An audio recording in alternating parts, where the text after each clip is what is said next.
When you think of dance, you might think it's really easy and boring, but it's actually one of the hardest sports there are. Dancers are usually very strong and skilled. A lot of dancers want to show their strength and skill at dance competitions. There are many pros and cons of dance competitions that make it really hard for dance studios to decide whether to participate in them or not. The reason I did my capstone on dance competitions is because I do them and I love performing for an audience and even judges. I found the major pros of dance competitions are the skill improvement and the opportunities, and the major cons of dance competitions are the amount of time spent and the costs.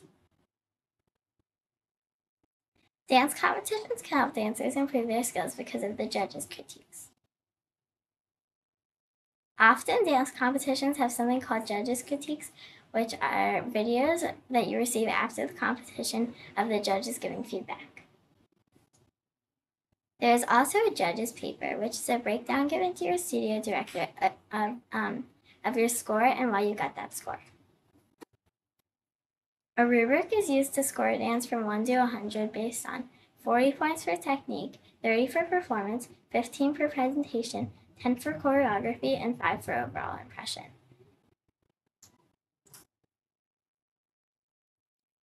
Let's say you score 36 out of 40 points for technique. The judges' paper will say why you got 4 points off and any other additional information. There are many opportunities that come from dance competitions, like getting used to performing on stage. When I interviewed Nancy Kaplan, a former Rockette and dance judge, she said, "It really came in handy when you were auditioning because some of these auditions you would be one girl out of 300. So a lot of that competition helped me learn how to audition and to make myself seen, which was really important." Now the cons. Dance competitions require a lot of time for rehearsals, which could have been spent practicing technique or even something else. This can make dancers' technique not so good in competitions. Nancy also said,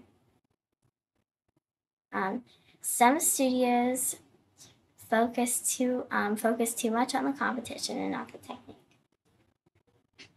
Also, some dance competitions are really far. My mom had to drive 2 hours one way to a recent competition.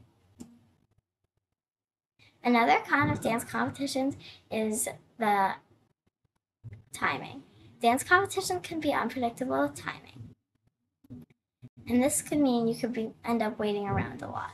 Recently, I was predicted to dance at 2, but ended up dancing at 5 p.m.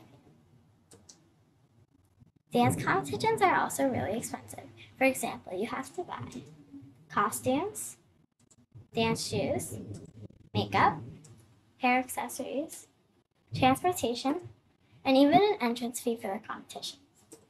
This can get really expensive, which is why some parents choose to just stick to classes. Well, you might be thinking, I would have to buy all that stuff for a recital too, right? The answer is actually no. Yes, you might need to buy costumes, dance shoes, makeup, and hair accessories, but you do not need to buy transportation because recitals are usually local, and you don't have an entrance fee for a recital. While competition might be fun, this is why a lot of people choose to stick to classes and recitals. There are even more extra expenses at competitions. One is the competition gear, including shirts, sweatshirts, and pants, with the competition name logo.